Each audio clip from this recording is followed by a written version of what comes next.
इतिहास कभी खामोश नहीं होता। उसके पन्नों में कई अनकही कहानियां दबी रहती हैं, जो कभी कभी मौजूदा समय के विवादों को जन्म देती है। संभल की जामा मस्जिद का विवाद भी ऐसा ही एक मामला है।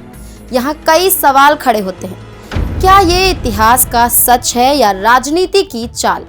क्या ये विवाद ऐतिहासिक सच्चाई पर आधारित है या धार्मिक राजनीति का हिस्सा है? आईने अकबरी जैसे दस्तावेज क्या इन दावों को सही साबित कर सकते हैं? क्या इतिहास का उपयोग समाज को जोड़ने के लिए किया जाएगा या तोड़ने के लिए? अगर हम अपने आप को सभ्य समाज कहते हैं तो इनका जवाब भी हमें खोजना ही होगा।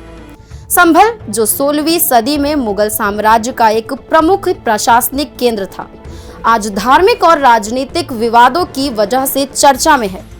मौजूदा विवाद उस समय गहराया जब संभल की जामा मस्जिद के सर्वे का आदेश दिया गया।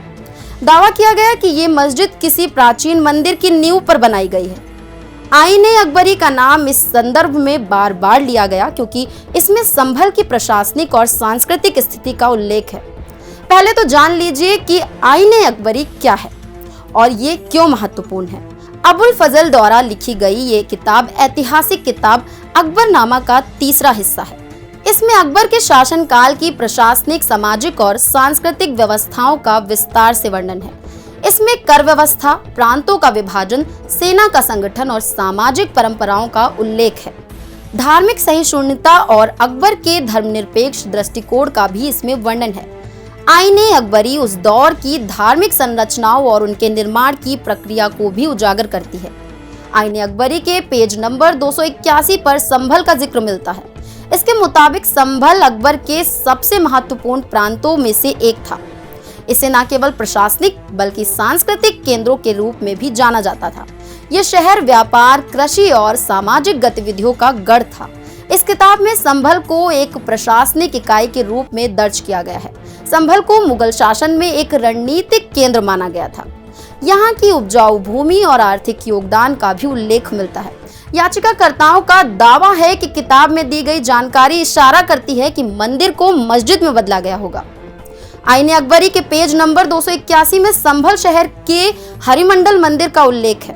हालांकि इस किताब में ऐसा कोई स्पष्ट प्रमाण नहीं मिलता कि मस्जिद किसी मंदिर को तोड़कर बनाई गई थी।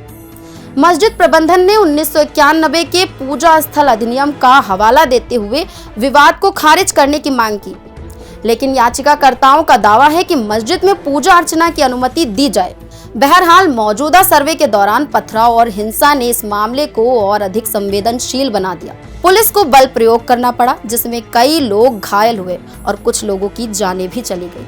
अब ये विवाद केवल कानून और इतिहास तक सीमित नहीं, बल्कि समाज को बांटने की एक कड़ी बनता जा रहा है। अब ये देखना बाकी है कि अदालत का फैसला इस मामले को कहां लेकर जाता है।